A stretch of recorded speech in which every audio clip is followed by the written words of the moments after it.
बिस्मिल्लाहिर्रहमानिर्रहीम। अस्सलाम वालेकुम नाज़रीन। इस वीलॉग में दो इम्पॉर्टेंट खबरें आपके साथ शेयर करेंगे। नंबर एक ये कि IPP के ओन चौधरी की तरफ से सुप्रीम कोर्ट ऑफ पाकिस्तान में एक पिटिशन डाला गया कि PTI को बैन किया जाए।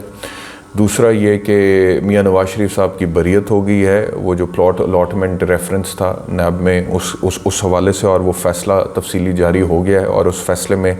ये भी कहा गया है कि 3 बार मुंतखब वज़ीर आज़म की साख को भी नुकसान पहुँचा है, और ये फ़ैसला तफसीली तौर पे अदालत जारी कर चुकी है। अब जहाँ तक पाकिस्तान तहरीक इंसाफ पे बैन की बात है, तो मैं पहले भी कई दफ़ा ये कह चुका हूँ और अब दोबारा मैं ये कहता हूँ कि जो 9 मई के वाक़यात हैं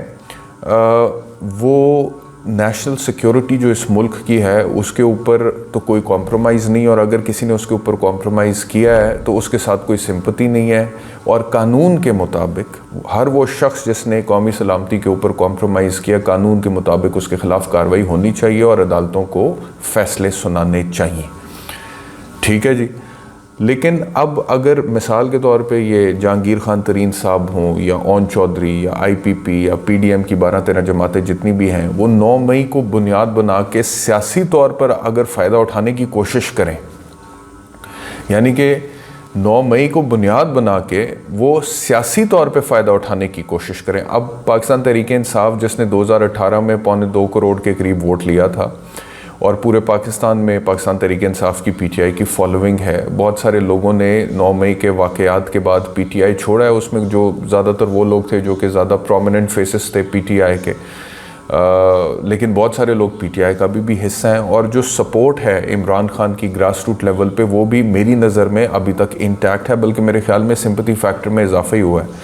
तो 9 मई के वाक़यात के बावजूद पाकिस्तान तहरीक इंसाफ में ही बहुत बड़ी तादाद में बहुत सारे लोग ऐसे मौजूद हैं जो मुल्क से मोहब्बत करते हैं,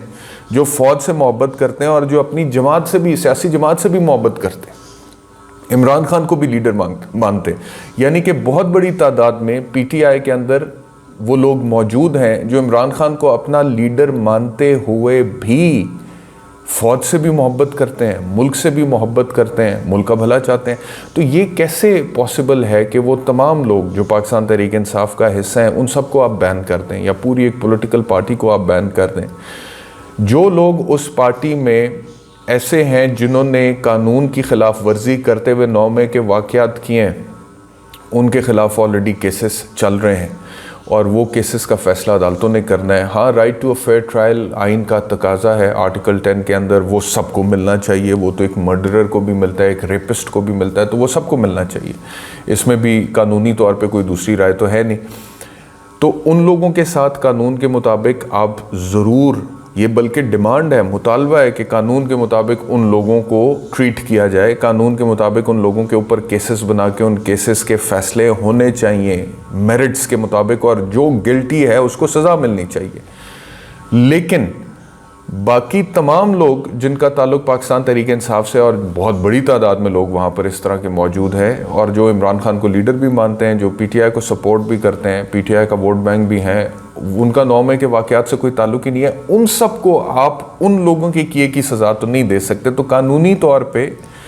आइनी तौर पे ये पॉसिबल नहीं है, ये मुमकिन नहीं है। और सुप्रीम कोर्ट ऑफ पाकिस्तान ने ये फ़ैसला करना है तो सुप्रीम कोर्ट सर्टनली इन सारे मामलात को देखेगी। तो एक तो कानूनी और आइनी तौर पर इसका जवाज़ नहीं है, दुरुस्त नहीं है। दूसरा मैं आपसे अर्ज़ करूँ कि अगर सियासी तौर पे, मुआशी तौर पे, माशरती तौर पे, इखलाकी तौर पे, या किसी भी और पहलू से भी अगर आप इसको देखें तो भी दुरुस्त नहीं है। क्योंकि कानूनी तौर पे तो चलो, अगर मिसाल के तौर पे आप PTI को बैन करते हैं तो वो that will be a violation of certain provisions of the constitution and law. लेकिन सियासी तौर पे उसका जो फॉल आउट है, उसके जो नताइज है, उसके जो कॉन्सिक्वेंसेस हैं, उससे क्या होगा कि उससे दिलों में कदूरतें बढ़ेंगी। वो तमाम लोग जिनका PTI से ताल्लुक़ है और वो 9 मई के वाक़यात की मज़म्मत भी करते हैं, उनको भी अगर आप बैन कर दें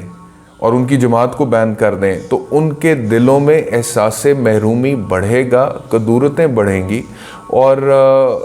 पोलराइजेशन और तकसीम जो है वो माशरे में बढ़ सकती है इस तरह के एक्शंस के ज़रिए से। तो किसी सूरत मैं समझता हूँ कि ये जो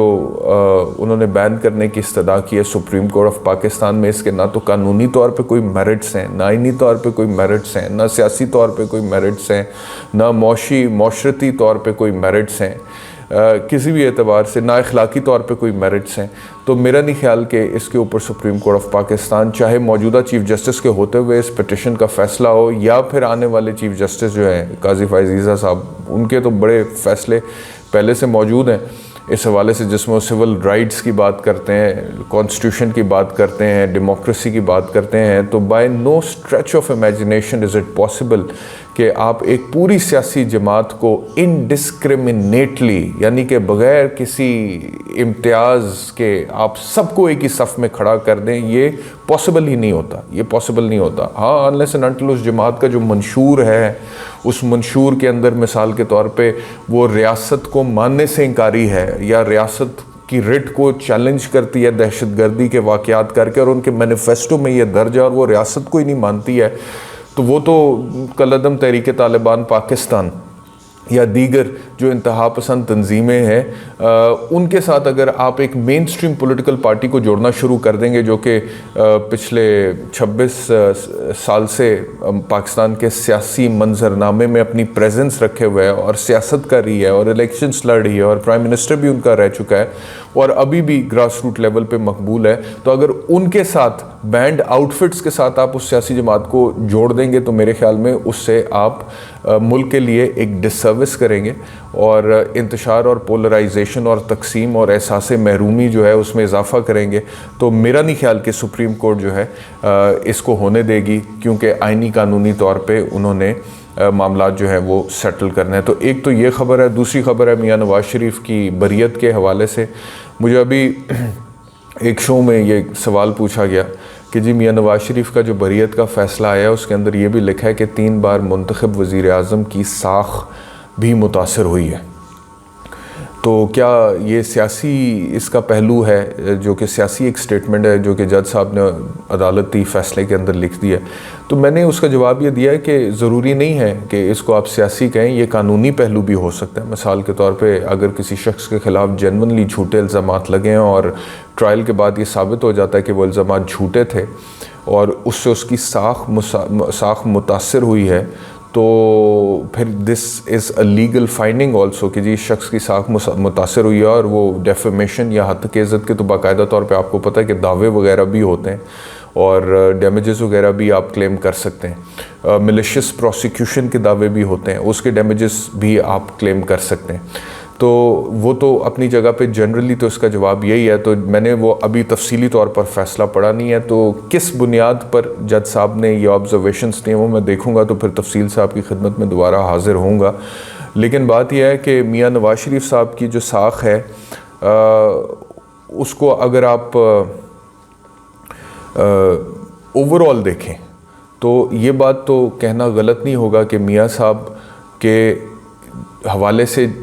पहले जो भी मामलात थे या जितने भी इल्ज़ामात लगे हैं, करप्शन के केसेस वगैरह और जितनी भी बातें, और उनसे जो एवन फील्ड डिपार्टमेंट्स के मनी ट्रेल वगैरह मांगी जाती रही है, तो मवाद तो बहुत ज़्यादा मौजूद है और उस मवाद की रोशनी में ट्रायल भी चलाया जा सकता है। अब उस ट्रायल में मिसाल के तौर पे अगर उनको court on the basis of the fact के बियॉन्ड रीज़नेबल डाउट उनका गिल्ट साबित नहीं हो रहा और उनको बरी करता है, तो भी ज़रूरी नहीं है कि वो तमाम इल्ज़ामात जो थे उनसे वो 100% बदनीयती की बुनियाद पर आए थे। इस्तगासा का जेन्युइन फेलियर भी तो होता है ना। कई दफ़ा ऐसे होता है केसेस में कि इस्तगासा जो है वो केस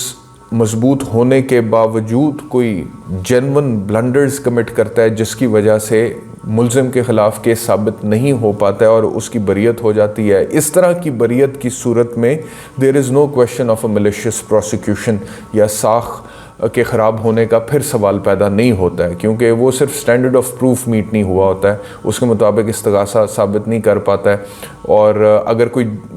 इंटेंशनली डिलिबरेटली इरादतन जानबूझकर इस्तगासा जो है वो केस में कोई कमी बेशी छोड़ देता है, तो वो फिर टोटली डिफरेंट एक स्टोरी है, एक अलहदा कहानी है और उसके ऊपर फिर सर्टनली आप इस तरह से नहीं कह सकते। तो बहरहाल एक तरफ तो मियाँ नवाज़ शरीफ साहब की बरियतें हो रही हैं जी, और दूसरी तरफ इमरान खान के गिर्द घेरा मज़ीद तंग हो रहा है। अभी मैं जिस शो का जिक्र कर रहा हूँ उसमें एक साहब ने कहा कि जी जो वाक़यात हुए 9 मई के, उस वाक़यात के बाद एक्शन ये हुकूमत अभी तक लेने में नाकाम है इमरान ख़ान के ख़िलाफ़। तो मैं ये सोच रहा था और मैंने वहाँ पे ये सवाल उठाया भी है कि मिसाल के तौर पे ये तो मैं कह चुका कि 9 मई के वाक़यात बड़े दिल खराश थे, हर पाकिस्तानी का दिल दुख है, कौमी सलामती पे कोई कॉम्प्रोमाइज़ नहीं है, ना होना चाहिए, और जिन्होंने किया उनको कानून के मुताबिक आप डील करें, उनके ऊपर केसेस चलाएं और अदालतों को फ़ैसले करने दें। लेकिन जो लोग सियासी बुनियादों पे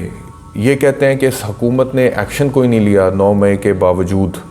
तो वो किस बुनियाद पे कहते हैं ये मेरी समझ में नहीं आता। मिसाल के तौर पे आप देखें कि 9 मई के बाद क्या केसेस दर्ज नहीं हुए, क्या पाकिस्तान तहरीक-ए-इंसाफ के पॉलिटिशियंस, उनके रहनुमा उठाए नहीं गए, क्या वो जेलों में नहीं हैं, क्या वो ट्रायल्स नहीं भुगत रहे हैं, क्या वो इन्वेस्टिगेशंस नहीं भुगत रहे हैं, क्या इस वक्त भी वो तकरीबन 102 लोगों की लिस्ट जो है वो सुप्रीम कोर्ट में जमा कराई गई है कि वो फ़ौजी अदालतों के सपुर्द कर दिया गया, और अभी वो कहा गया अटॉर्नी जनरल ऑफ पाकिस्तान की तरफ से कि उनकी इन्वेस्टिगेशन हो रही है, तो इन्वेस्टिगेशन स्टेज पे है, तो अभी ट्रायल शुरू नहीं हुआ, तो क्या वो एहतसाब नहीं हो रहा। तो एक तरफ तो फ़ौजी अदालतों में ट्रायल के हवाले से फ़ौज की हिरासत में 102 लोगों के दिए जाने का इंकशाफ अटॉर्नी जनरल साहब ने खुद ही लिस्ट प्रोवाइड की है, तो वो हो रहा है। दूसरी तरफ सिविलियन कोर्ट्स में दहशतगर्दी की अदालतों में मामला चल रहे हैं, बहुत सारे लोग अभी भी जेलों में हैं, कुछ लोग जिन्होंने प्रेस कॉन्फ्रेंसेस की वो जेलों से बाहर आ गए, जिन्होंने नहीं की वो दोबारा जेल में चले गए। तो ये सब कुछ हो रहा है, और इमरान ख़ान के ऊपर 150 से ऊपर केस हैं। 9 मई से पहले बहुत सारे केसेस थे, 9 मई के बाद बहुत सारे केसेस मज़ीद दर्ज हुए हैं। मज़ीद इमरान ख़ान को फ़ौजी अदालत में ट्राई करने की बातचीत भी हो रही है, और कल रात को इमरान ख़ान ने जो मीडिया टॉक किया उसमें उन्होंने कहा कि मैं हर चीज़ के लिए तैयार हूँ और फ़ौजी अदालत में ट्रायल के लिए भी तैयार हूँ। अब इमरान ख़ान के कह देने से वो ट्रायल होना चाहिए नहीं होना चाहिए ये एक अलग बहस है, वो किसी के कह देने से नहीं होगा, उसका फ़ैसला सुप्रीम कोर्ट ने करना है कि हो सकता है या नहीं हो सकता। लेकिन उन्होंने कह दिया कि मैं तैयार हूँ। उन्होंने तो यहाँ तक कह दिया कि मैं वकील नहीं करूँगा, ख़ुद से अपना दिफा करूँगा और ख़ुद चीज़ें प्रेजेंट करूँगा वहाँ पे अगर मुझे लेकर जाते हैं, और मैं साबित करूँगा बहुत सारी चीज़ें वहाँ पे। तो ये तो उन्होंने कह दिया। तो एक तरफ इतना सब कुछ हो रहा है, हुकूमती मशीनरी, रियासती मशीनरी, फ़ौजी अदालतें, सुप्रीम कोर्ट में पिटिशन पेंडिंग है, दहशतगर्दी की अदालत में लोगों को पकड़ के पेश किया जा रहा है, जेलों में लोग हैं, और दूसरी तरफ एक तज्ज़िया निगार आकर ये कहते हैं कि ये हुकूमत कोई एक्शन ही नहीं ले रही 9 मई के बाद, ये तो मामलात ख़राब हो रहे हैं, ये तो गलत है। तो मैं सिर्फ ये सोच रहा था कि ये इस तरह का जो तज्ज़िया होता है वो लोग कैसे करते हैं, और उसमें इंटेलेक्चुअल जो ऑनेस्टी है उसकी धज्जियाँ जिस तरह से उड़ा दी जाती हैं, मैं यकीन करें बहुत दफ़ा हैरान होता हूँ इस तरह लोगों के इस तरह के तज्ज़िये को सुन के। ठीक है, इख्तलाफ राय अपनी जगह पे होता है, हम इख्तलाफ कर सकते हैं किसी भी इशू पे, कानूनी इशू पे, सियासी इशू पे, लेकिन जब आप बिल्कुल हक़ाइक़ को मस्क करते हैं ना, तो वो इख्तलाफ राय नहीं होता, वो फिर डिसऑनेस्टी होती है, इंटेलेक्चुअल डिसऑनेस्टी होती है। तो हक़ाइक़ को मस्क किए बगैर जो हक़ाइक़ हैं उनको सामने रखें। आप कहें कि जो फ़ौजी अदालतों में ट्रायल हो रहा है वो होना चाहिए, तो ये आपकी राय है, उससे कानूनी तौर पे कोई दूसरा शख्स जो है इख्तलाफ कर सकता है। लेकिन अगर आप ये कह दें कि अटॉर्नी जनरल ने कहा है कि 102 बंदों का ट्रायल हो रहा है लेकिन कोई ट्रायल हो ही नहीं रहा, कोई एक्शन ही नहीं हो रहा, तो ये तो हक़ाइक़ मस्क करने के मुतरादिफ है ना, कि कुछ हो ही नहीं रहा, बंदे गिरफ़्तार नहीं हैं या बंदे पेश नहीं। तो बंदे तो गिरफ़्तार हैं, मुकदमात भी दर्ज हो चुके हैं, ट्रायल्स भी हो रहे हैं, सिविलियन कोर्ट्स में भी हो रहे हैं, 102 लोगों का उम्मीद की जा रही है। उम्मीद का तुम पता नहीं, मुझे कहना चाहिए नहीं की जा रही, लेकिन ये खबर है कि जी 102 लोग मिलिट्री कस्टडी में अंडर इन्वेस्टिगेशन है, जिनका पॉसिबली मिलिट्री कोर्ट में ट्रायल हो सकता है। तो इसके बावजूद पाकिस्तान के मीडिया के कुछ लोग आके मीडिया पे बोले कि ये हुकूमत कुछ कर ही नहीं रही, ये तो कुछ हो ही नहीं रहा। तो आप सोचें, बल्कि मैं सोच के हैरान होता हूँ कि वो लोग इस तरह का तज्ज़िया फिर लाते कहाँ से हैं और कैसे करते हैं, और कैसे उसको जो है अवाम के सामने प्रेजेंट करते हैं, नरेट करते हैं, और फिर उसको ओन भी करते हैं। तो ये अभी मैंने एक प्रोग्राम में क्योंकि गेस्ट की हैसियत से हिस्सा लिया था, तो वहाँ पे एक साहब को सुनने का इत्तेफाक हुआ, तो मैं बड़ा हैरान हुआ उनका ये तज्ज़िया देख के। तो मैंने कहा वो भी आपसे शेयर करें। बहुत शुक्रिया ये व्लॉग देखने के लिए, अपना ख्याल रखिए, अल्लाह हाफ़िज़।